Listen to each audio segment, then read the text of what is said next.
Hey guys, Blazie here, and welcome to my review of Christopher Robin, a 2018 live-action adaptation of Winnie the Pooh, starring Ewan McGregor. It's a very somber film that's really for the kids that grew up, not so much just for kids. I wasn't really expecting how much of a sad, depressing film this kinda is.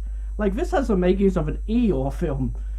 That and a horror movie, which I will get into. Help me. But for now, it starts off with everyone sitting around having tea. Owl and Rabbit look more real and not plushies, which was kind of weird, while the others, yeah, they still do. Beady eyes and all. Like, yep, this could have been a horror movie.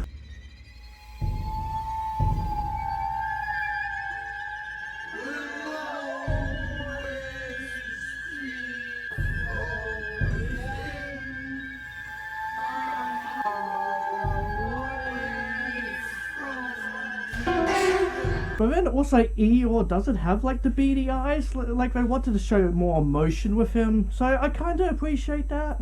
Will Whiteout say I'm a huge Eeyore fan. He is my spirit animal, me having depression and all. I don't remember being cheery. The film starts with young Christopher Robin saying goodbye to his friends and having one last meal with them, as he is going away to boarding school. I guess in other words, leaving childish things behind. Even when we see a scene of him drawing Winnie the Pooh, he gets told off. It's all just kind of sad as it briefly shows chapters of his life, like him meeting someone, which is a kind of funny moment. Would you like to sit down?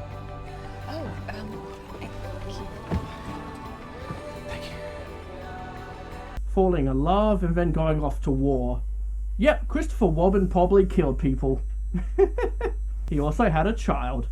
Many years pass, he now works for a luggage company where the movie really starts. Because kids are interested in luggage companies, right? Basically, there's a big important thing happening where he may have to fire some people if he can't basically work out some things and try to make more money. All that stuff kids are interested in. Again, though, this isn't really a kid's film. It's for those who grew up. Kind of thing. I'll explain soon enough. He comes home from work really late and missed out on dinner, as working on a day that they're going to go to his old cottage home. Basically, he's living a life as an adult. Work is all that matters. Why have humans created that kind of life? It's really just a mess. He even seems a little unattached to his kid in a way. Most likely very wrong wording there, but because I'm not smart, as you guys know this, as I'm trying to talk and I can't. He's very much hey, why are you wasting your time doing this and going through my old things? She does that, she goes through some of his old stuff and pulls out an old drawing of him and Winnie the Pooh and such, and she knows he's gone on adventures and such, but he doesn't talk about it, because it's in the past. It's very much just his kid stuff, you know? But he's very much why are you doing that? You're wasting your time. You should be doing something more important. And then tells her nothing comes for free. You have to work for your dreams and all that. Which, yeah, sure. But you know right away what this story is going to be. That it's this tale of an adult forgetting what childhood was like and only cares now for work, work, work. That's all the story is about, is finding that inner child. And that it's okay to do nothing some days or just have some fun. So it's a very basic story that isn't anything new. So then the daughter wants him to read her story, and he reads one about the Industrial Revolution. Again, showing how much of an adult he is now and unattached from his old kid self. Chris and the wife talk about how they need to go out to this cottage and let the child play and not focus on schools and such, and just be a kid. But Chris is adamant that she should study to be successful. Or just study and study and study, no matter what kind of thing. That's all that matters. And then his wife says, do you even like your job? Which is a great question in this matter. It makes him step back in realization, just for a second anyway. Anyway, they go off the next day and he stays behind for work, and we go back to Pooh with the music I recognize from Kingdom Hearts.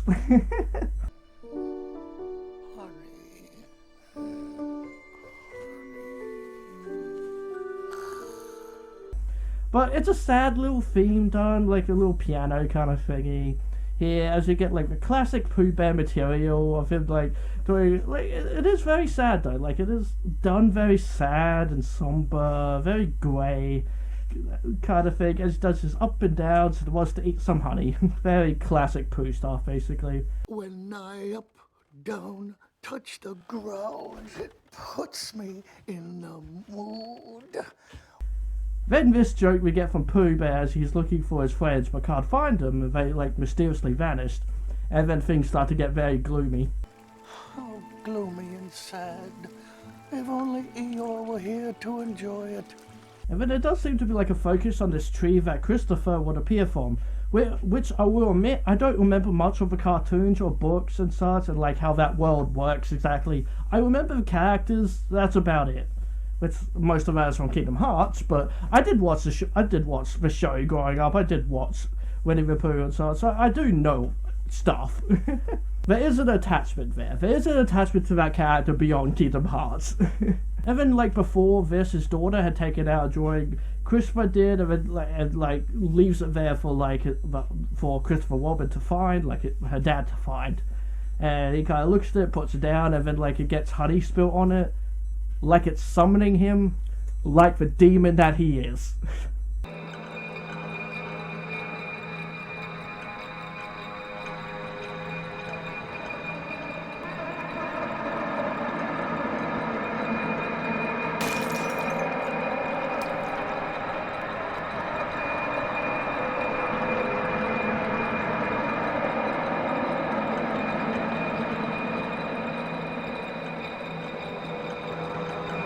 But yeah, so Pooh goes here, often waiting for him, and now the door opens, so he goes through.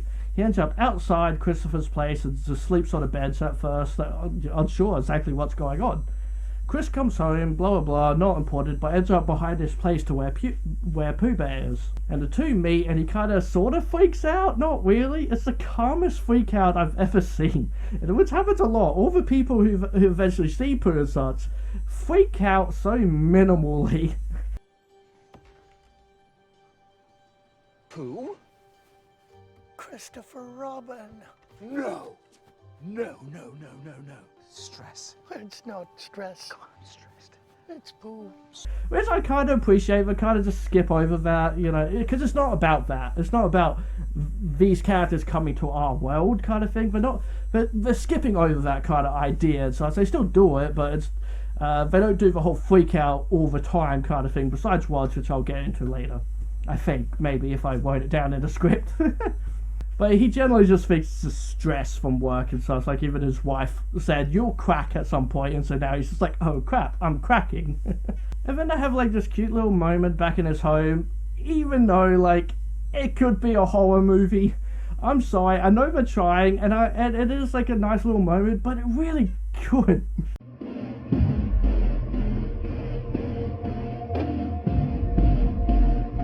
Changed tremendously. Not right here. It's still you. Also, he gave him a plate of honey. Not a bowl like what that's also there in the scene. He made him a plate of honey. What a weird thing. I guess they wanted, to show it that it was honey that he was eating and such. They wanted, specifically for this scene, because he does get all sticky and then, gets his foot in it, and then he goes off and, gets all, sticky feet all over the ground. I guess that's why it was a plate. But still, generally, that's a little weird to me. But yeah, so, Pooh is all yeah, I don't know where my friends are. And Christopher Robin is that's sad, but I got work to do. Even putting work beyond friendship, beyond friends that are missing, mind you. Not just Pooh's friends, his friends too. And then in the next scene, he even starts getting moody at him. He just wants to take him home now. Eventually as well, stating to him, since he is a talking stuffed bear, that you can't be you. You stand out. You're different. And people don't like things that are different. So, I shouldn't be me. No, you should always be yourself. Kind of setting that kind of message to, in society, you need to fit in and not stand out. And not be you. You need to be, especially when you're an adult, you need to, not be carrying around a stuffed bear kind of thing. Especially one that talks. Well, hello there. Are you on an expedition too? Oh, bother. It's definitely that kind of scene, that kind of message there. And then so there's like a couple little scenes as he tries to like get on a train, and he buys him a balloon that he really wants. He's just like, yeah, okay, here you go, here's a balloon. And he just has it now, and it's like, I guess it's like a kind of little symbol, I guess, because he mentions like it makes him happy, you know, to have a balloon. It's a very kid thing, you know. It's just holding a balloon. It makes you happy, and it kind of does. But it's weird for adults to do it, you know. It's that kind of idea. And then this part was kind of funny. Goodness, Give me that. That's mine. Give it back. Well, it was mine first, you know. that is true. For heaven's sake. You can't just take a teddy bear from a grown man. Later, they're on the train. Chris wants to work while Pooh wonders like what a briefcase is and is it important, which becomes like a big thing in the film. And then like he starts to play a game while he works. This is just like a very somber kind of movie. It really is. I know I said that before, but it really, really is. It's very down and very grey. Tree, bush, a man, dog. Pooh, what are you doing? Oh, I'm playing a game. It's called Say What You See. He makes his way back to the old cottage where his wife and child are now. So he just like sneaks around, but Pooh does see them in the window, so explains who they are to him. But also then like, oh, can she come out and play with us? To the daughter, and he's like, well, no, she's working. Not, no, you're a demonic bear from well 100-acre woods of lost souls. He kind of just washes him off and seems like he just wants him to go, even though, oh, I guess I should mention, like, he came through the tree that was, like, outside his apartment, or home, or whatever, at first, and basically, it's just kind of mentioned that, like, it brought him there because it was needed. And that's about it. So yeah, basically he just like kind of washes him off. It seems like he just wants him to go, even though like Pooh's friends and like, well, his are missing. But finally, as like Pooh's leaving, he decides to stuff it. Alright, move along, I'm gonna join you, kind of thing.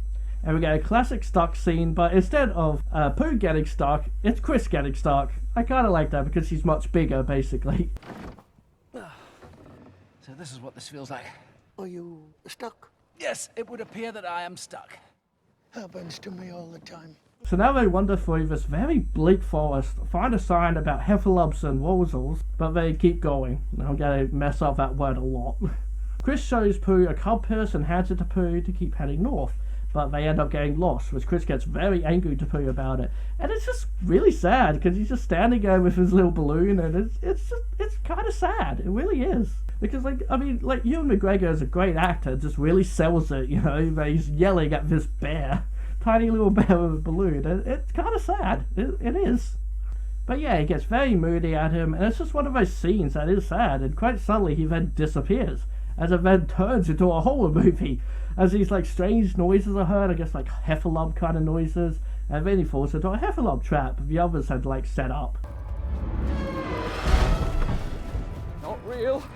Oh, not real, not real, not real. And then he almost drowns as rain fills up the hole, and we get this daydream nightmare horror movie thing. But now as he wakes up, it's bright and sunny again. And now we get my favourite. Eeyore is classically going down the river stream, and we finally have Christopher Robin show some kind of emotion and laugh for the first time. Oh, yes, of course, I've grown up, haven't I? Oh, Eeyore! And yeah, these scenes are just great. Do you remember I used to try and cheer you up? I don't remember being cheery. What were you doing in the water? Just an average Wednesday morning for me. Come on, Eeyore. Let's get to the bottom of this. I'm already at the bottom. I love Eeyore so much, but he thinks he is a heffalump, and now then there's more strange noises around. He takes Eeyore, and I kind of like him just kind of holding him under his armpit kind of thing. I kind of like it. It's adorable, you know. It's very much, you know, obviously holding like a plushie kind of thing. Or as like Eeyore says, he kidnaps him. It's kind of you to kidnap me. But he discovers the source of the sound was just the old weather vane. Again, these scenes with Eeyore, I do love. Is this the old weather vane? Great. Now it has a weapon. Looks like a disaster. Why wasn't I invited? He figures out what may have happened to the others, and now it's time to go find them. We first find Piglet, and I like his little scarf, I like his little design and everything. He runs off, and they find the others. They're scared, thinking he's a heffalump, saying all kinds of weird things about him that he kind of deserves at this point. And then Wu reminds him if he is Christopher Robin, he would know how to deal with the heffalumps and be able to like scare them away for them. So he does. He decides to, yeah, I am Christopher Robin. I will help you guys out. And then he runs off with Eeyore, which is kind of great. I was confused at first, like why is he just taking Eeyore with him? But he's bringing him along so he can be a witness to him fighting off the heffalumps. Stop, Heffalump! Come on, Eeyore. You'll be my witness. Oh, sure. Sacrifice the donkey. I absolutely love this though. This is probably my favourite scene in this movie, as Chris kind of just fights with himself pretending to fight the heffalumps, and Eeyore seems very confused about it all. Like, there's nothing there. While the others are hiding in a log, all hear what's happening, so think, yes, he is actually fighting them. But again, Eeyore is very suspicious, but then lights up and smiles as he realizes it is Christopher Robin just playing it around again. Oh, goodness cripes! Christopher Robin, it's you. Played again. And then he goes along with it, helping him out, and it's just an adorable scene to me. It just feels like Eeyore, you know, just being a friend and just. It's definitely my favorite scene in the movie. Do you see it, Eeyore? I think it's a whole herd. They've got us surrounded. What do they sound like, Eeyore? Like this. That sound is terrifying! Well done, Eeyore. Keep up the good work. Finally good at something. There goes the tail. And he comes back to the others, all victorious, he defeated the heffalump. And the others come out and greet their old friend. But now it's time to find Pooh Bear, which doesn't take long at all. He's at the spot, basically. He's at the spot. And he's still with his balloon. The two make up. Well, at least Christopher Robin apologizes. And again, it's just another sad scene with some beautiful shots. I really like all the shots they do with this tree. Like, this can be a very good looking movie. The CGI is passable. And just, yeah, it's just a nice looking movie, even when it is sad and grey. I generally enjoy the visuals. The 100 Acre Woods, for example, do look magical. I'll give him that. It does look good. He then, like, falls asleep there and then, like, wakes up and panics because a big thing is happening today. So he needs to go. He gives a compass to Pooh, and Pooh gives him the balloon to give to his daughter. And they then, like, ask, you know, what that is. You know, just, oh, what's a Madeline or whatever her name was. Figure was Madeline. And yeah, so he says, yeah, she's my daughter. But then they question, is she more important than your briefcase? If so, why isn't she here? If they do a lot of stuff like that, about, like, that briefcase, the briefcase really is a symbol of the working class, basically. And he says, well, she has work to do. And I do like Mama Wu's reaction here. I can't remember what her name was. That's the only one I can't remember at the moment. It was just Mama Wu or whatever. Then why isn't she with you? Well, she has work to do, Rue. Oh, the poor dear. No, she likes... She likes work. So he goes back home, tries to sneak out, but gets caught by her daughter, and then the wife comes out and basically says, I'm thinking me and your daughter will have to stay a bit longer here. You know, that whole kind of just... might get a divorce kind of idea there. And yep, the daughter then is upstairs, very sad and moody at her father, because like he spots your father. It's like, oh, you're here at the cottage, oh, awesome. And then he's just like, yeah, no, I gotta go, I got work, I don't care about you, I got work. I mean I love you, I do, but money, you know, so I could put you through school so I don't have to see you again. I mean, I love you. Yeah. Bye now. So going back to the 100 Acre Woods, Tigger is making a little raincoat for Eeyore. I don't think he's very happy about it though. I think he's just very much it's just happening to him kind of thing. But turns out it's all with the important work that he needed. And basically Tigger ended up filling the briefcase with all the things to remember them by. But Pooh is like, I knew that word would, the woozles will eat him, which is something he did say would happen, like he mentioned, basically the boss is a woozle. Damn it, I knew that word would get me. Basically, yeah, he kind of mentions like, oh, my boss is a woozle, so I need to do this. God damn that word. So I need to do this work and everything. And so, yeah, so that kind of comes a bit of a thing. So, whoops on Tigger's part, which does sound very much like what Tigger would do. On the train to work, Christopher starts to do what Pooh was doing on the train, getting that little bit of kid back in him. That sounds weird. That's not a good thing to say. You know what I meant. Tree, sheep, cow, woman with dog.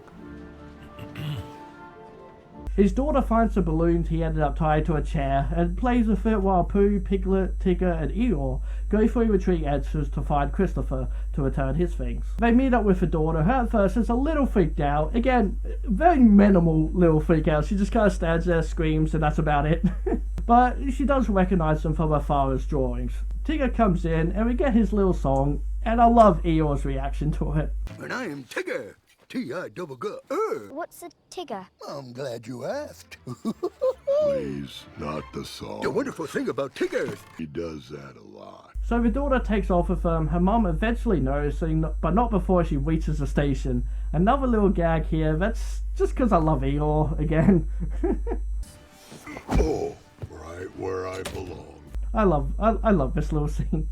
And then she's off, eventually making it to London with her mother close behind, though she's doing a pretty good job getting around. And like, as they're in like a taxi later, Tigger starts to get a little rowdy as he sees his reflection, but thinks it's another Tigger, but he's the only one.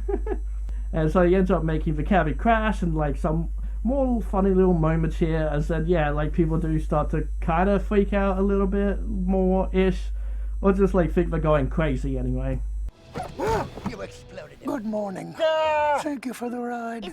Thank you, officer. Thank you. Thank you, Orifice. Right. What a nice There's me man. cabbie's license. You don't believe me? That is a Also, the boss of the company is called Winslow, close to that word that I'm not going to say at the moment. That was done on purpose. So Christopher Robin makes it to a meeting, seeing something is off about his boss as well, that he's like got golf clubs with him, he doesn't care about who gets fired or anything like that, basically being an ass. And then so he goes to the meeting, but then now he realizes he doesn't have his things, and is filled with stuff from the 100 Acre Woods, including Eeyore's tail. Meaning Tigger ripped it off to put it in there. Wow, what a friend he is. You could really make a horror trailer out of this movie. So then the wife shows up to his work, tells him the daughter is missing, so they go to try and find her. And he realizes, oh, she isn't alone. Explains what Tiggers are, and so on and so forth. At this time, the others are like hiding in a box. I guess the girl and Pooh are in one box or something, while the others are in another. Which then falls off like the back of the truck they're on and flung about everywhere. So that's kind of just, you know, one of those hilarious kind of hijinks kind of scenes. And ha ha ha ha, they're being banged around. They probably could kill people at this moment. Ha ha ha ha. Eventually, though, of course, they all come flying out of the box and end up landing right on Chris and his wife's car. So now she has no choice but to believe her husband now. Back at work, the people think Chris has just gone mad, and also think Eeyore's tail is some kind of voodoo thing. Goddamn old people are just so out of touch that it's just a plush tail. Apparently the boss was also working on the same project, but clearly doesn't care. The child eventually comes close to where she needs to be, but as she is running along, all the papers go flying off. And then just after that, they find her. The mom stays behind so like the dad can come out and talk to her, saying that like his papers don't matter. She does. She's the one that matters now. But then she's all like, but Dad, that's all you ever said to me, that nothing matters but work and his papers. And so, and she manages to save one of the pages and hands it to him. But he finally admits he was wrong about everything. So yeah, they all make up and becomes a good dad again. Woo! Apparently, though, this one page, he figures out the best way for everyone to keep their jobs and make money for the company in a way. Basically, give everyone paid holidays so they can do nothing. Nothing is the best thing for someone, and that's the message here, that something can come out of nothing. That nothing can make something, and I totally understand that. You know, it's basically just give people breaks now and then so they can just do shit with their family, basically. But then, like, aka, oh no, whatever shall we do? We don't have any kind of luggage to go on holidays with. oh, let's make holiday luggage for people at a cheaper price, and like, we got all these people now who need luggage. Well, there you go. They'll be buying up all the luggage. But at the same time, who cares? The audience watching this doesn't. Why do I always put like adult, I don't know, financing work stuff in kids movies, especially live action stuff? We don't care. We don't. I get it. I 100% get it. Alright? It fits this story. I just don't care. But I do like that he ends up calling the boss a wazzle like he deserves, being an uncaring manipulator. And then so does his dad. That's fair, apparently, as well. I guess like the real boss of the company, I guess, or like the higher up anyway. But he's starting to like give shit to him, which is kind of funny. But before he gets to work on his new idea, he's going to be doing nothing with his family for a while. But before he leaves, he grabs Eeyore's tail. In the next scene, he brings his family to 100 Acre Woods, and it finishes off on a little happy note. And that's the movie. I was not expecting this to be as sad of a movie that it is. It's definitely just, as I said, a movie for the kids who grew up. To remind them it's okay to still be a kid now and then. There are a lot of good messages here, honestly. And then you got, Ewan McGregor as Christopher Robin. He is a great actor and a great choice for this role. The effects are perfectly fine. I really loved the look of the 100 Acre Woods and some of the scenes they did there. I generally just like the look of the film. Of course, the voice acting was great. Like, there really is something about Pooh Bear that just gives you just that warm feeling, you know? Like, in this movie, he is described a lot as a bear with not much brain, but a bear with a lot of heart. It's a line from the original story that they use a lot. Like, they use, like, a lot of lines from the film, but they use a lot of lines from the book in this film, which is really cool. I kind of appreciate that. And that's kind of one of them, and it's like... Yeah, it's very true for Pooh Bear at the same time, because Pooh Bear is very wise. He's a very wise person in the end, you know? There's just certain things that, like, it just kind of hits you, you know? It's just very heartwarming feelings and sadness. It's that kind of movie. It's not a straight-up kids movie. It's not supposed to be. It's not like that. And I appreciate it for that, even though the story is quite basic. It's really, really simple. My only complaint is I wish Wabbit was in it more, at least like showed his personality. It's my thing. I wish Wabbit had more of his personality. He's really the only one that doesn't. He was one of my favorites. I always liked him. But yeah, his personality is the only one that doesn't really shine much. And Al, I would say as well, doesn't really shine too much. He doesn't really feel like Wabbit the character. That's it, yeah. Eeyore, however, was spot on and has some of the funniest moments in this movie. If you're an Eeyore fan, I recommend this movie just for him alone. I loved him in this movie. He made it amazing for me. Tigger felt like Tigger. Piglet could have been slightly more nervous, but it's fine. In the end, I enjoyed this movie. It could have maybe been a little less heavy-handed in its message, just a little bit. Like, Christopher Robin really is just all about work, work, work all the time kind of thing, and it really does. It's very much just about that message, you know. And it could have been maybe a little less, add a little bit more fun to it. But you know what? They tried. They did some cool stuff here. Like, I like the whole thing of the heffalumps and the wozzles and trying to bring that kind of stuff to reality and like the different ideas and stuff. Like, even like it's like at one point they even say like, oh, let's address the heffalump in the womb, you know, like let's address the elephant in the womb kind of thing. And I kind of liked all that kind of stuff, honestly.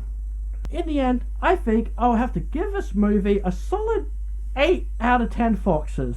It's a simple movie that never made me go, yeah, this is a straight kids movie, you know, like, I don't know, like fart jokes or something like that that's always in kids movies. It doesn't feel like a kids movie at all, but it does have a lot of heart in this movie. It's so much heart for those who just grew up. I say give it a watch, but first, don't forget to give this video a like and subscribe to my channel because I'll love you if you do. Hit that bell icon, and VitoFox says, be who you want to be. Alright guys, bye for now.